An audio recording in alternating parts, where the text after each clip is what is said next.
that are watching us right now. If you haven't already, you need to like and subscribe, get into the chat, and we want to hear from you and hear what your favourite goal of 2025 is. So let us know. We'd love to hear it, and if we can, we'll read it out, especially for some of the best answers as well. But for the final time this calendar year, joining me, I've got Premier League winner Danny Simpson. How are you doing? Very good, thanks. How are you?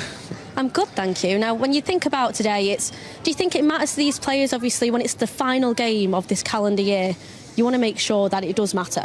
Yeah, it does, because, listen, I know you've got a game in 3 or 4 days, but you still want to finish like the end of the year with a win, especially after the result, obviously, a few days ago. I think to finish off the year with another win today and a convincing win is exactly what we need going into start of 2036 in a positive way. Positive way, and it was a positive way that we won the last game on Boxing Day against Newcastle. Yeah. There was plenty of things going against us during that, but to get the win in the way that we did must mean a lot to this squad. Yes, so sometimes they're the best wins. When, you know, it's 1-0, you keep a clean sheet, you do the ugly side of the game. OK, we're at home, you'd like to have maybe more possession, but it doesn't always work like that. When Newcastle are a good team, they were pushing, but sometimes to get to the end of the game and they've kept that clean sheet, not especially when I think we've conceded late goals and stuff. Yeah, so to win that on Boxing Day as well, listen, I miss Boxing Day games, they were the best. So yeah, I think the lads will be buzzing, and coming in today with a Wolves team that are struggling, I think it's a perfect setup for today. Here's now, we can see some of the players arriving at the stadium now. Let us know in the comments which player you are looking forward to seeing the most tonight as well. But the biggest talking point on that Boxing Day game was about formation. Ruben gets questioned all the time about whether it's going to be a back four, whether it's going to be a back three. Do you think that a four at the back setup is something that Ruben's going to go for tonight? From what I've heard him say in his recent interviews, he's just there now in front of us. It sounds like he might do, maybe because we've lost certain players to AFCON, etc. And I've actually seen it though sometimes when we're in a back three or back five, and it can sometimes still be a back four the way he's adapted recently. So yeah, I think it'll be interesting if he does. I think you can do maybe against Wolves and put an extra midfielder in, or an extra player into the midfield and attack, because it's Wolves who've got 2 points this season. So yeah, I think we can go for it tonight. But it'll be interesting to see what he does. It'll be interesting to see, and you can kind of see, you know, we always talk about the atmosphere of this squad. Genuinely, the fans have really turned up tonight outside Old Trafford. Yeah, These are cold conditions, but there are rows and rows of people, and we can see players like Diogo, for instance, that have to just stand back then to wave across to all the people that just can't make it to this barricade. Yeah, see, I like this. Like the lads are coming. Listen, I get it. Sometimes you focus, you want to get in, but we're seeing Casemiro and Diogo just giving. Look, it takes 2 minutes out of their time to just give some autographs, take pictures, and look, that makes these people's day. We can see how happy the fans are, the kids are, and I wish, look, I think Martinez is doing it over there. I think more lads should do that, because I said people come out here, they're waiting here for hours in this cold, and I think it's really nice that some of the lads do that. What's interesting as well is that it's not just the senior players that know what to do day in, day out. You have the younger ones too, and they're making impressions. One of those examples is obviously Aiden Heaven. He was a player that everyone was talking about in that game against Newcastle and how well he performed. Yeah. When you think about a young player like that making an impact and making an impact with the fans, that's only going to calm the nerves and aid his development. Yeah, listen, he's 18, I believe he is. He's playing in the heart of a back three. That age to be doing that is really, really good, especially at a place like Old Trafford. You know, I know that I came through the ranks, and you know, I was maybe 20 when I got my debut, and I was bricking it, do you want me to see? So I see how confident he is on the ball. I think I heard Bruno speak to Rio Ferdinand on his podcast about how confident he is in playing through the lines and risky passes, and really giving him a lot of praise, and his temperament. So listen, obviously he's done really well, and he should keep his place in the team. He's playing well. The manager is showing that if you play well, it doesn't matter how old you are. Something that I found quite interesting was Ruben Amorim. He actually spoke about Aiden Heaven, and he said he really likes him, but also spoke about how humble he is. Yeah. To be that young, playing at the Theatre of Dreams and still be so humble says a lot about his character. From your perspective, when you think about being a young player, is it about a battle of egos and trying to make sure your feet are firmly on the ground?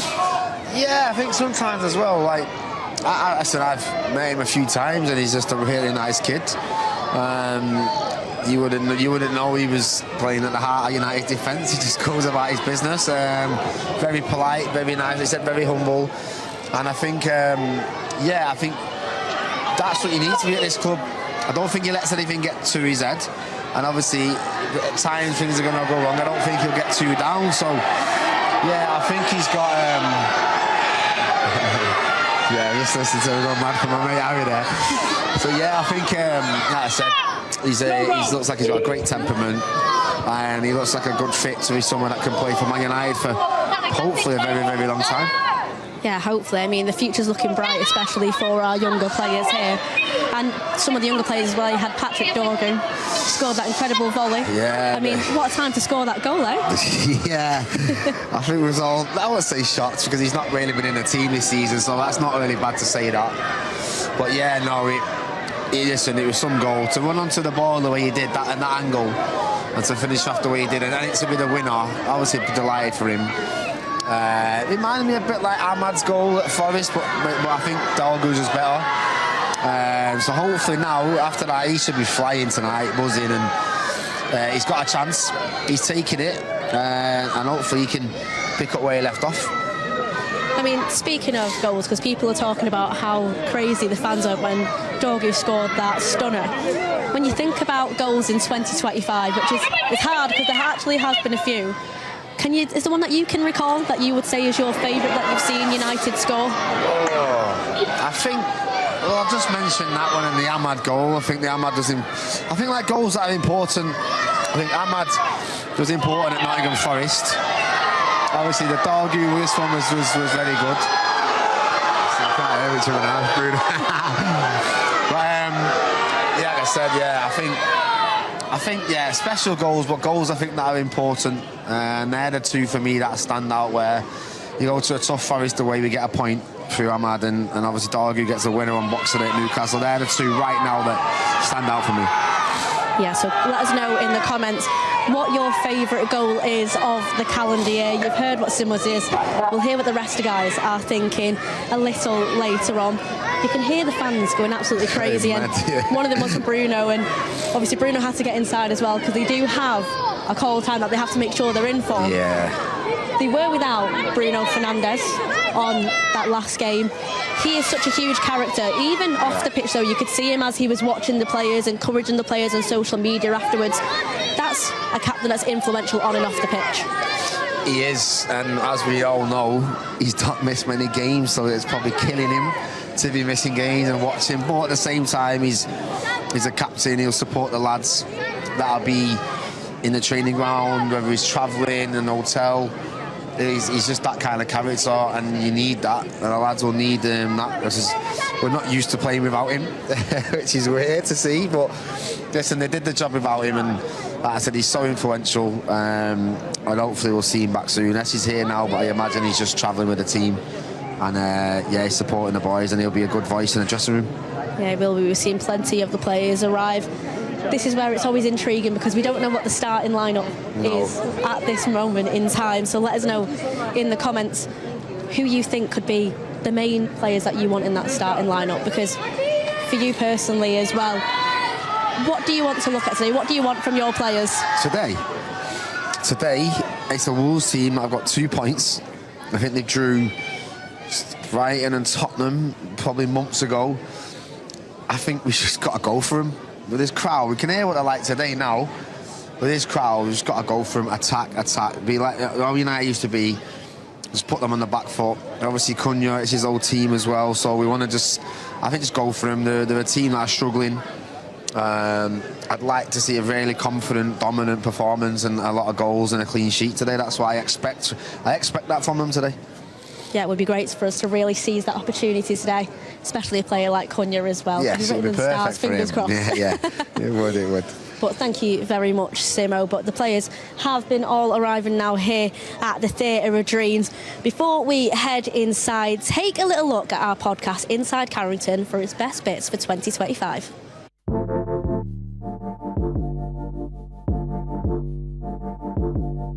Hello and welcome to Inside Carrington. I'm Liam Bradford, flying solo today in between Christmas and New Year. I hope you had a wonderful big day, and with New Year just around the corner, felt like a perfect time to look back on what's been an incredibly busy couple of months of Inside Carrington podcasts. It all started back in early November when we were joined by Director of Football, Jason Wilcox. Jason Wilcox, welcome to Inside Carrington. Thank you for joining us this morning, because I think that everybody else is off today and you have kindly come in. Is that true? Yep. See, going above and beyond. Thank you very much for being with us. Tell us what a day-to-day looks like for Jason Wilcox. Yeah, I mean, so when I think about the departments that come under me, the academy would come under me. You just obviously... Just appointed Stephen Torpey, yeah. It will be a great appointment for us. The women's team would come underneath me, but to give them the amount of support possible, they're currently going into Colette, but I would support Mark from a technical perspective. I have recruitment, Chris Favell. I would have operations, so the whole operation, travel, logistics, kit, all of those things.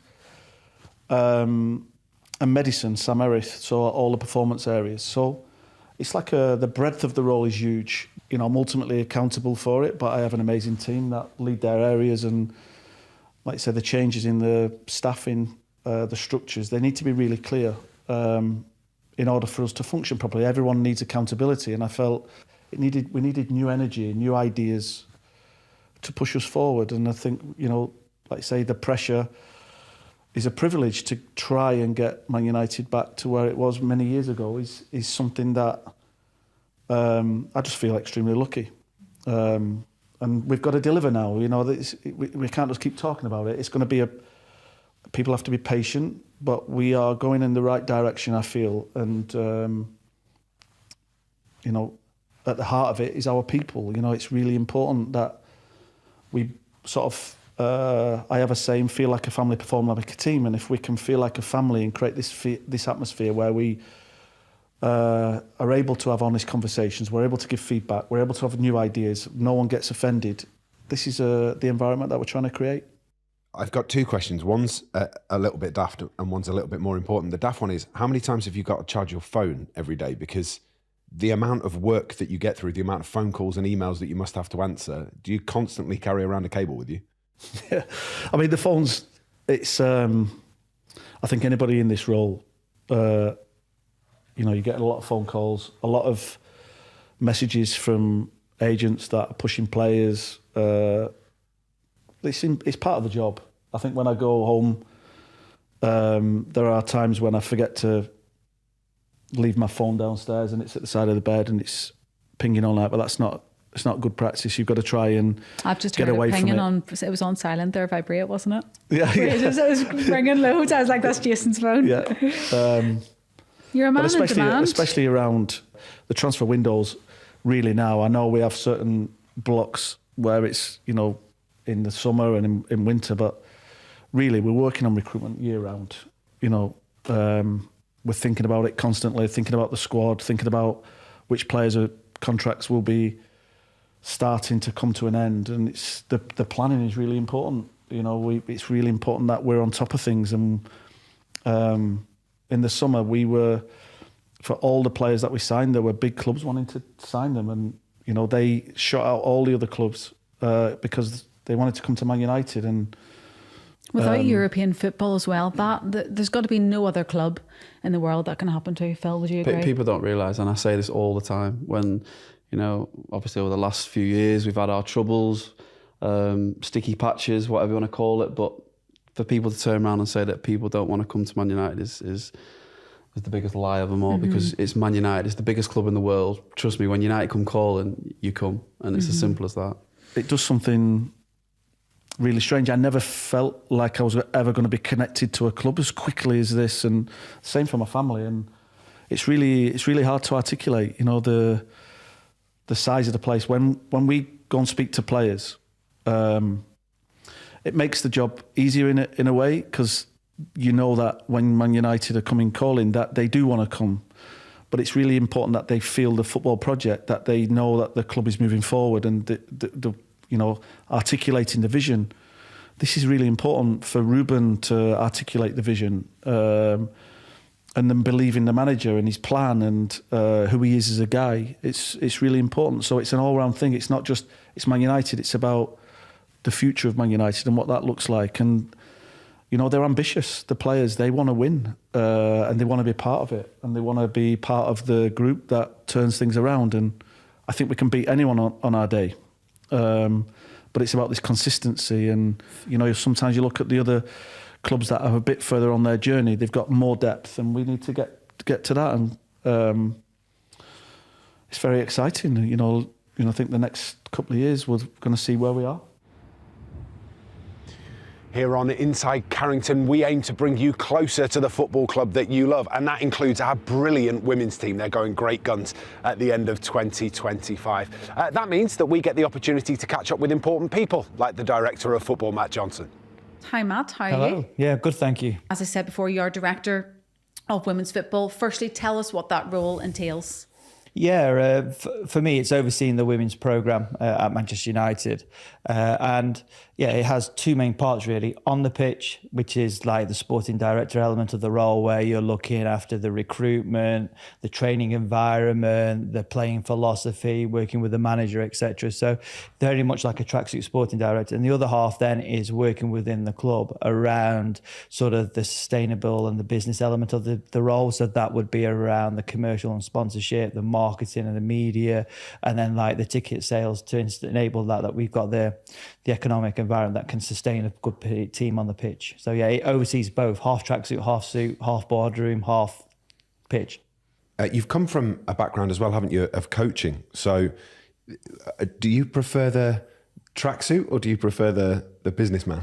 Yeah, it's a good question in that probably I've been involved in women's football a long time. So played as a kid playing football, was at Derby County within their youth programmes up to the age of 16, and then got released and went into semi-pro football.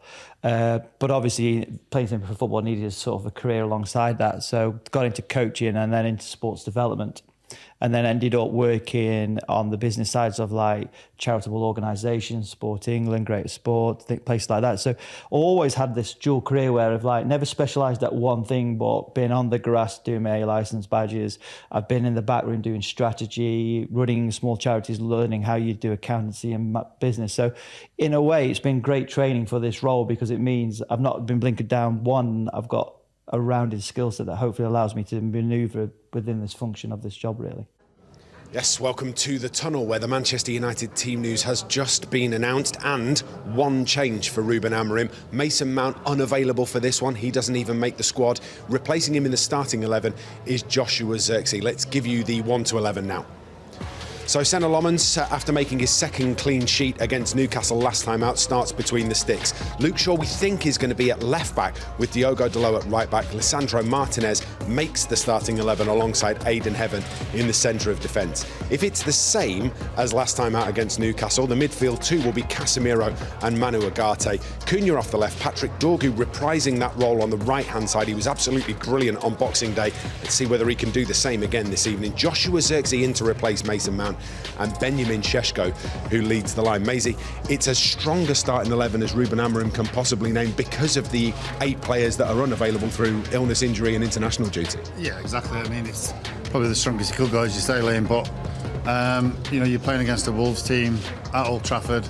Obviously, we know how Wolves are at the moment. They are struggling.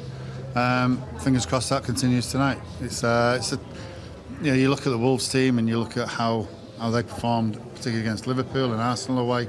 They are sort of like making it really difficult for teams to try and break them down, and it's up to us tonight to do that. Yeah, absolutely the case. You're kind of hoping that Patrick Dorgu has a similar game to the game that he had against Newcastle, because he caused them real problems when he got on the ball in attacking areas. He was sensational. He really, really was.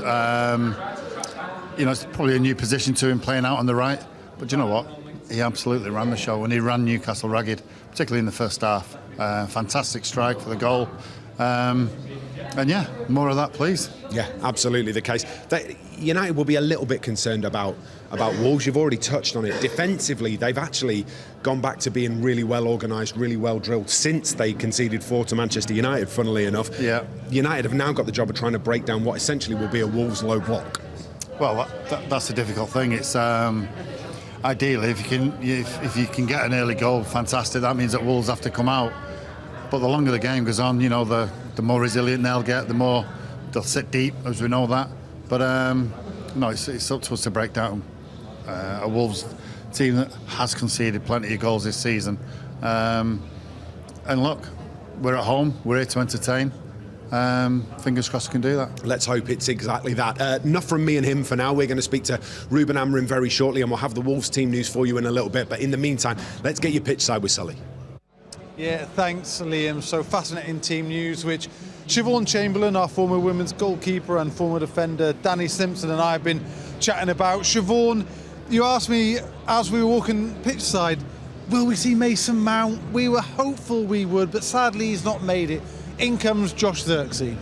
Yeah, well, we obviously wanted to see Mason Mount because he's been playing well. He's had so many injury troubles, hasn't he? So to see him get a run of games has been brilliant. Coming back into form, there's a lot of players that are out injured, as Liam's just been saying, out injured, away at AFCON, got illnesses. It's not the perfect scenario for us to find ourselves in tonight, but it gives other players an opportunity. So Zirkzee coming in gives him the opportunity to come in there, put in a good performance and say, look, I want to be starting.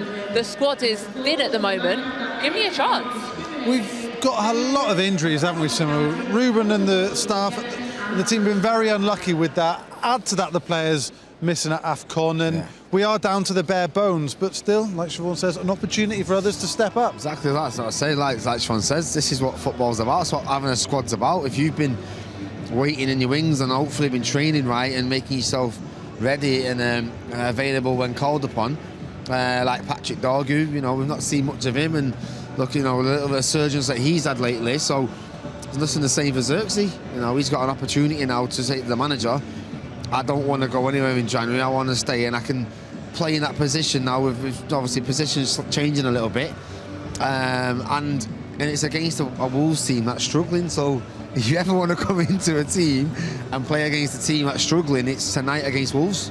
I guess it's a wise decision as well to go with a more experienced player from the start like Josh, as opposed to throwing in Jack Fletcher, say, or a Shea Lacey, one of the young lads who will be keen to get on that pitch and will be desperate to play, but maybe adding that little bit more of a level of protection. Yeah, definitely. And I think we know this is Manchester United. The club is more than happy to throw kids in, academy players in, and trust them to know that they can go out there and do a good job. That's why they're at the club. That's why they've gone through the academy process. And it's a brilliant academy here. So those players will be ready when they get given the chance. We've seen them come in the last couple of games and show how good they are. But yeah, you're right. He's come in with Zirkzee, a little bit more experience. But I have no doubt that we will see academy players on this pitch today. Yeah, I think that's a great shout. And there will be opportunities for someone to come on. And who knows? It's the kind of stage where heroes can be born. I know it's looking back to the likes of a Federico Makeda and that brilliant winner against Aston Villa for a prime example, but this club has got such a history of producing brilliant young players and promoting youth into the first team. So if we do get to see one of the academy players today, I hope they make a good impression. 100%. Listen, I got my debut through Wes Brown and John O'Shea getting injured in the same game, which was unusual. Sometimes two right backs getting injured. So listen, they've had the opportunities. They know the squad's thin, like Siobhan says. These players tonight, they're not going to play 90 minutes, so they should be ready, thinking, I hope that I get 10, 20, 30 minutes. And when they do, they come on. Like you said, it might be a Makeda moment. I think when we're Welbeck, and it's Old Trafford under the lights. It's a perfect night to come on and maybe get your first goal for the club or do something special. Big night for Matheus Cunha against his former team as well. The Brazilian will be desperate to raise the roof off this place, score a goal or a couple, and then we can see that bit of samba dance and that brilliant smile he's got, like when he scored in front of the Stretford end. Well, we know how good he is, don't we? He's a brilliant player, he's exciting, he gets the crowd on their feet, and that's what this crowd want tonight. It is freezing cold. the crowd want to be on their feet, a little bit of samba dancing, a little bit of enjoyment, a little bit of masterclass from Cunha would go down an absolute treat today. Yeah, he's a class player. Love watching him. How much would Benjamin Šeško love a goal as well to really get his season up and running? Yeah, I think it'd be great for him. It was a perfect night for him, and hopefully he gets a lot of chances. I think he nearly scored the other day at the bar, if I remember rightly so. And obviously he's had injury problems, he's in and out of the team, but he's back now. So yeah, I think everyone as well as teammates, you want him to get a goal, you want him to get going, and hopefully the lads, they can try and get him goals, assists for him, because when your striker needs a goal, you want to try and help him even more. So hopefully he'll get a few chances tonight and against this struggling Wolves team and try and put one away. Meanwhile, Senna Lamens kept a clean sheet against Newcastle, just the second since he arrived. How much will that help him? As confidence-wise, it's so important for goalkeepers to be able to keep clean sheets. Sometimes, and quite often, it's out of your control. You might have had a brilliant game, and then there's a dodgy defender scores an own goal past you, or it's a wonderful strike that you have no chance of saving, but you've had an absolutely brilliant game. So being able to keep clean sheets does breed your confidence, and I'm sure if he can keep 2 on the trot, he'll be really happy. You've been impressed with him, Senna? Yeah, look, he's growing in confidence. He came in, did really well in his opening fixture. I think if you can get the fans on side early doors, and you've done something right, and getting the Schmeichel chant in your first match is something pretty cool, isn't it? Yeah, and as a defender, it's always good, I guess, to play in front of a goalkeeper you can trust and who's commanding of his area like Senna is, and very composed on the ball. Yeah, listen, I like that he makes his own decisions. He doesn't care what, sometimes we see managers, you've got to play out from the back. He doesn't mind, as you've seen. If I've got to go long, I'm going long. He doesn't mess about, but we also know he can play. He's come out, he come for me, he likes to come out and collect the ball. So, and he's a big presence. Yeah. And I think from what I can see, gets on with the lads, and straight away he takes to that well. So, and I think the best compliment is that we've not said too much negative about him. Yeah. As a goalkeeper, he's obviously a good sign. So, I like him, and I'd enjoy playing in front of him, and he's only young as well. So yeah. Yeah, he certainly is. Plenty of room to grow, as does our centre-back, Aiden Heaven, who was brilliant against Newcastle. We'll get Siobhan and Simmer's thoughts about him after we hear him speak. Let's start by talking about that Newcastle win then. So much has sort of been spoken about you afterwards, so much chat about you. I don't know if you've seen any of it on social media, but do you think that was your best performance for Manchester United? Yeah, it was up there as well. I feel like I did well against Villa as well. It was kind of similar, those games, but yeah, I feel like I'm doing well. Did you enjoy it out there? Yeah, of course, especially to get the clean sheet as well. Nothing better than that.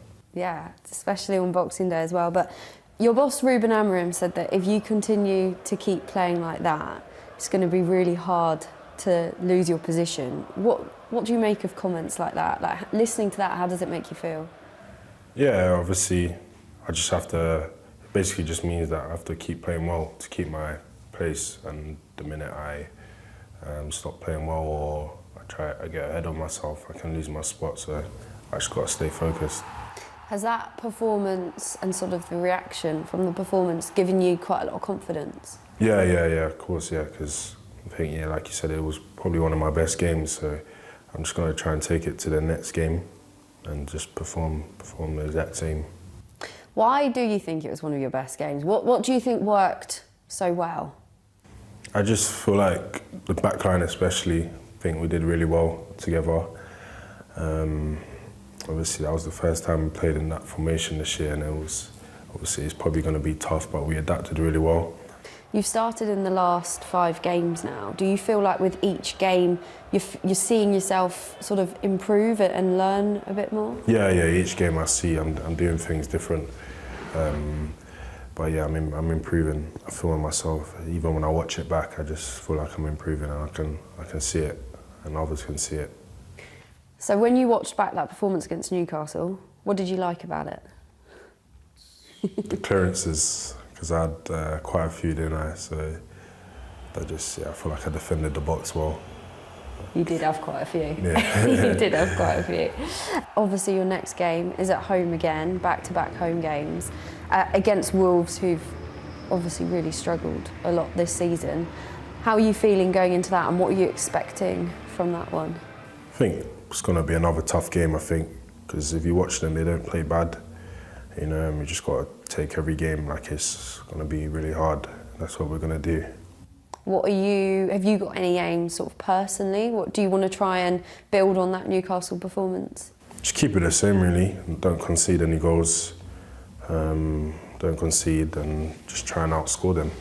Is there anyone in particular that you've clicked with this season or since you've joined, or anyone that you have learnt a lot from?